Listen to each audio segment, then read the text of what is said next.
Hello friends, welcome to the channel Asawa Industrial Automation। तो friends, industrial automation की series में आज हमारा टॉपिक है पीएलसी। इस वीडियो में हम डिस्कस करेंगे कि पीएलसी क्या होती है, पीएलसी की इंडस्ट्री में क्या नीड है, पीएलसी मैन्युफैक्चरिंग करने वाली कंपनी कौन कौन सी हैं, जो पीएलसी के मेन कंपोनेंट्स होते हैं वो कौन कौन से होते हैं, और जानेंगे कि पीएलसी के एडवांटेजेस क्या हैं ओवर आरएलसी सिस्टम।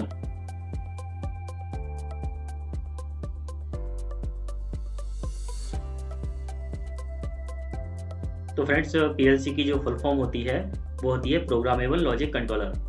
तो इसकी फुल फॉर्म से ही क्लियर हो रहा है कि एक ऐसा कंट्रोलर जिसको हम प्रोग्राम कर सकते हैं। और इसकी जो स्टैंडर्ड डेफिनेशन है वो है PLC is a solid state device or mini industrial computer that performs discrete or sequential logics in a factory environment. ये तो इसकी स्टैंडर्ड डेफिनेशन हो गई। मैं आपको और क्लियर करता हूँ कि पीएलसी एक ऐसी डिवाइस या कंट्रोलर होता है, उसमें किसी पर्टिकुलर आउटपुट को ऑन करने के लिए हम कंडीशंस राइट करते हैं with the help of different programming languages. तो उसमें कंडीशंस राइट करते हैं, उसमें बताते हैं हम कि हमारा पर्टिकुलर आउटपुट ऑन होना चाहिए, लेकिन उससे पहले हमारे ये डिफरेंट इनपुट्स हैं वो या फीडबैक्स हैं वो आने चाहिए फील्ड से। तो इस तरह से कंडीशंस इसमें राइट करते हैं पीएलसी में, और इस तरह से हमारा ये कंट्रोलर है वर्क करता है। अब इसमें प्रोग्रामिंग करने के लिए या कंडीशंस राइट करने के लिए हमारे पास एक पर्टिकुलर सॉफ्टवेयर होता है जो डिफरेंट ब्रांड्स की पीएलसी के लिए डिफरेंट होता है। वो आगे हम डिस्कस करेंगे आगे की वीडियोज में। तो फ्रेंड्स, आइए हम बात करते हैं कि नीड ऑफ पीएलसी। पीएलसी की नीड क्या है या पीएलसी को डेवलप क्यों करना पड़ा। तो मैं आपको बता दूं, जब हमारा पीएलसी नहीं था उससे पहले जो भी लॉजिक बनाए जाते थे, अभी तो हम पीएलसी में लॉजिक को राइट कर देते हैं with the help of software, लेकिन उससे पहले कोई भी सीक्वेंस बनाया जाता था वो रिले, काउंटर्स, टाइमर्स की हेल्प से बनाया जाता था, जिससे जो भी कंट्रोल पैनल्स होते थे बहुत ज़्यादा कॉम्प्लेक्स हो जाते थे। तो जब भी कोई फॉल्ट आता था तो उसको डायग्नोसिस करने में घंटों या दिन भी लग जाते थे। लेकिन आज के टाइम में पीएलसी की हेल्प से हम फॉल्ट को इजीली डायग्नोसिस कर पाते हैं और जल्दी से जल्दी उसको ट्रबल शूट कर पाते हैं। तो हमारा जो ब्रेकडाउन टाइम है वो डिक्रीज हुआ है with the help of PLC और industrial automation.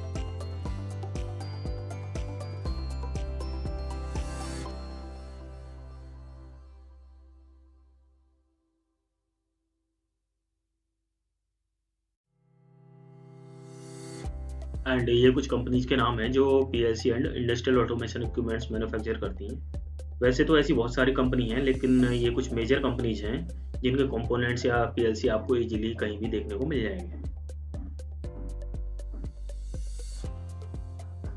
Omron, Mitsubishi,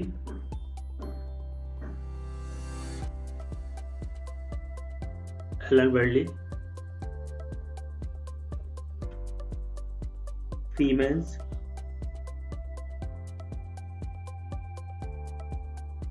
Schneider,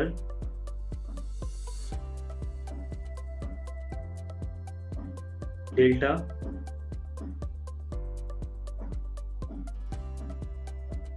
fatek। Components of a PLC. ये पीएलसी के कंपोनेंट्स होते हैं जिनसे मिलकर एक पीएलसी हार्डवेयर मैन्युफैक्चर होता है। Power supply, input output modules, central processing unit और सीपीयू एंड प्रोग्रामिंग डिवाइस। इसको वन बाय वन हम डिस्कस करेंगे आगे। तो इसमें जो पावर सप्लाई होता है उसकी हेल्प से तो हम पीएलसी को पावर देते हैं, यानी पीएलसी को ऑन करते हैं, जिससे वो इनेबल हो जाता है किसी भी इनपुट को एक्सेप्ट करने के लिए और आउटपुट जनरेट करने के लिए। एंड सेकंड कंपोनेंट है इनपुट एंड आउटपुट मॉड्यूल। जो पीएलसी के इनपुट आउटपुट मॉड्यूल्स होते हैं, तो इनपुट मॉड्यूल के थ्रू पीएलसी जो भी फील्ड से सिग्नल्स आते हैं, जो इनपुट्स होते हैं उनको रिसीव करता है, और जो आउटपुट मॉड्यूल्स होते हैं उसके थ्रू पीएलसी आउटपुट जनरेट करता है।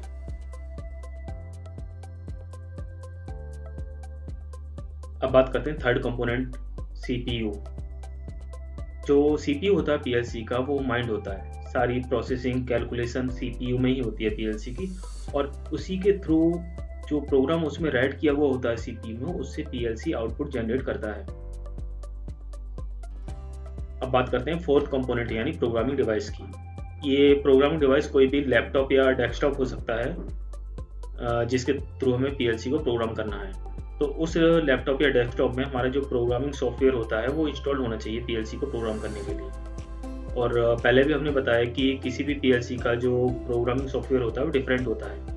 हम ऐसा नहीं कर सकते कि हमारे पास ओमरॉन का प्रोग्रामिंग सॉफ्टवेयर है और हम मित्सुबिशी की PLC को प्रोग्राम करना चाहते हैं, तो ऐसा बिल्कुल भी पॉसिबल नहीं है। इसमें आप देखेंगे कि जो कंपोनेंट्स होते हैं PLC के, उनका फ्लो डायग्राम दिखाया गया है, जिसमें PLC से डायरेक्टली एक SMP या पावर सप्लाई कनेक्टेड है जो उसको पावर दे रहा है, जो उसके इनपुट और आउटपुट को इनेबल कर रही है। और इनपुट साइड आप देखेंगे कि किसी भी टाइप का इनपुट हो सकता है, वो सेंसर से हो सकता है, लिमिट स्विच से हो सकता है, कोई भी पुश बटन हो सकता है, या कोई फीडबैक हो सकता है, या बहुत सारे इनपुट्स होते हैं फील्ड में, वो भी उनमें से भी कोई भी हो सकता है। तो इनपुट मॉड्यूल के थ्रू उस इनपुट को एक्सेप्ट कर रही है PLC, और आउटपुट मॉड्यूल के थ्रू PLC आउटपुट निकाल रही है। वो कोई भी आउटपुट हो सकता है, किसी भी एक्चुएटर को एनर्जाइज कर सकता है। वो सोलेनॉइड वाल्व हो सकता है, इंडिकेटर हो सकता है, बजर हो सकता है, और भी बहुत सारे आउटपुट्स होते हैं फील्ड में, वो हो सकते हैं। और यहाँ आप देख रहे हैं एक प्रोग्रामिंग कंप्यूटर दिखाया गया है कि जिसके थ्रू PLC को कनेक्ट कर सकते हैं और PLC से प्रोग्राम रीड कर सकते हैं और PLC में कोई प्रोग्राम राइट भी कर सकते हैं। तो फ्रेंड्स, अब हम डिस्कस करते हैं कि PLC यूज करने के क्या क्या बेनिफिट्स हैं।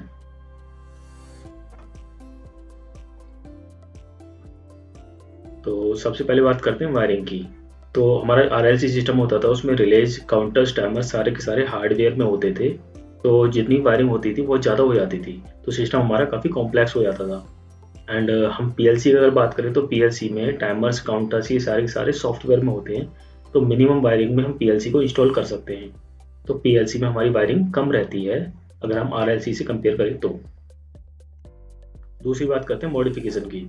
जो RLC सिस्टम होता था उसमें मॉडिफिकेशन करना, कुछ भी मॉडिफाई करना बहुत टफ होता था, क्योंकि जो ऑलरेडी हार्डवेयर लगा हुआ है उसके बीच में पहले तो हमें कोई हार्डवेयर फिट करना होता था और फिर उसके बाद वायरिंग को भी मॉडिफाई करना होता था। लेकिन PLC के केस में मॉडिफिकेशन बहुत ज़्यादा ईजी होते हैं, क्योंकि हमें मैक्सिमम सॉफ्टवेयर का यूज करना होता है मॉडिफिकेशन करने के लिए। अगर हम पावर की बात करें तो जो RLC सिस्टम होता था उसमें हमारे बहुत सारे कंपोनेंट्स होते थे, तो पावर कंजम्पशन ज़्यादा होता था। एंड PLC केस में हमारी सिंगल यूनिट होती है, कंट्रोलिंग यूनिट होती है, एंड पावर कंजम्पशन काफ़ी कम होता है। एंड फोर्थ, अगर मेंटेनेंस की बात की जाए तो जैसा कि आप जानते हैं, जब वायरिंग ज़्यादा होगी, कॉम्प्लेक्सिटी ज़्यादा होगी, वहाँ मेंटेनेंस ज़्यादा होगा या करना बहुत ज़्यादा टफ होगा। तो PLC के केस में अगर हम आते हैं तो मेंटेनेंस करना ईजी होता है, क्योंकि इसमें जो भी इनपुट एंड आउटपुट्स होते हैं उसके इंडिकेटर्स होते हैं। अगर कोई पर्टिकुलर इनपुट और आउटपुट काम नहीं कर रहा है तो हम उसको इंडिकेटर के थ्रू वेरीफाई कर सकते हैं और उसको डायग्नोसिस कर सकते हैं।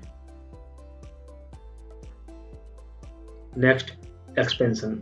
अगर हम एक्सपेंशन की बात करते हैं, जो हमारा RLC कंट्रोल होता था उस केस में एक्सपेंशन करना काफ़ी डिफिकल्ट होता था, लेकिन PLC के केस में हम इजीली एक्सपेंशन कर सकते हैं, क्योंकि PLC इस टाइप्स की भी आती है, इसमें हम मॉड्यूल्स को, इनपुट मॉड्यूल्स, आउटपुट मॉड्यूल्स को ऐड कर सकते हैं एज पर एप्लीकेशन और नीड। तो friends, thanks for watching. And industrial automation में अगर आपकी भी कोई क्वेरी है तो आप मैसेज या मेल करके हमसे पूछ सकते हैं। तो हमसे कनेक्ट रहने के लिए हमारे चैनल को सब्सक्राइब करें एंड बेल आइकन को प्रेस करें, जिससे आपका कोई भी वीडियो मिस ना हो। Thank you.